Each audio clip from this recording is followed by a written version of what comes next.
ছেলে মেয়ে ধরনের লোক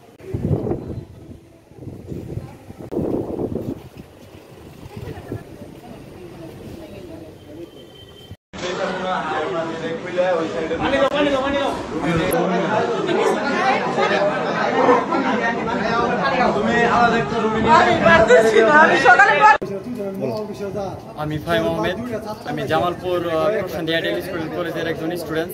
আমি 2023-24 সেশনের একজন স্টুডেন্ট।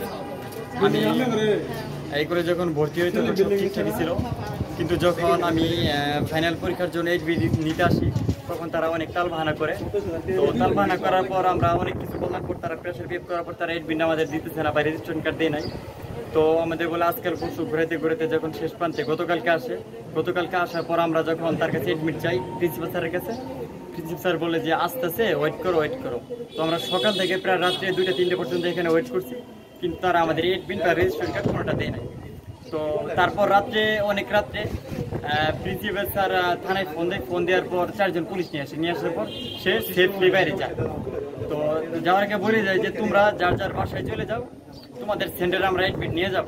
তো আমরা সেই আশ্বাসটা হয়ে আমরা বাসায় যাওয়ার পর যখন বাসা থেকে পরীক্ষার উদ্দেশ্যে বের হই সকালে, তখন প্রিন্সিপাল স্যারকে ফোন দেওয়ার পর প্রিন্সিপাল স্যার আমাদের বলে যে তোমাদের কাজটা করতে পারি না, এডমিটটা আসে নাই, তোমাদের আগামী পরীক্ষা দিতে হবে। বললাম যে স্যার আগামী পরীক্ষা কিভাবে দিই? তো স্যার বলতেছে আগামী পরীক্ষা তোমাদের যা খরচ হবে খরচ বহন আমরা বললাম যে না স্যার, এটা খরচ বহনের কোনো বিষয় না, টাকা ম্যাটার আমাদের এখানে একটা বসে। তো স্যার বলতেছে এখন আসলে করার কি স্যার, এটা বলে স্যার ফোন কাটিয়ে দেন।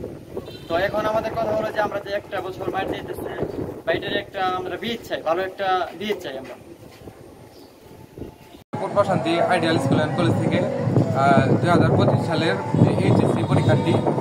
আমার আজকে পরীক্ষা, কিন্তু আমার আজকে পর্যন্ত এখন পর্যন্ত কোনো অ্যাডমিট আসে নাই। কালকে রাত পর্যন্ত আমাদের ঘুরাইছে, ঘুরাই বলছে যে কালকে সকালে আসবো, 1 ঘন্টা পরে আসবো, 1.5 ঘন্টা পরে আসবো, পরে এখন পর্যন্ত কোনো আসে নাই। সকালবেলা কল দিয়ে আমার বলতেছে যে আমরা পারলাম না, তুমি আমাদের মাফ করো। এখন আমাদের যে 2 বছর গ্যাপ গেল, আমাদের জীবনটা তো আসলে নষ্ট হয়ে গেল, এখান থেকে তো নষ্ট শুরু। কারণ এটার একটা বিহিত চাই আমরা।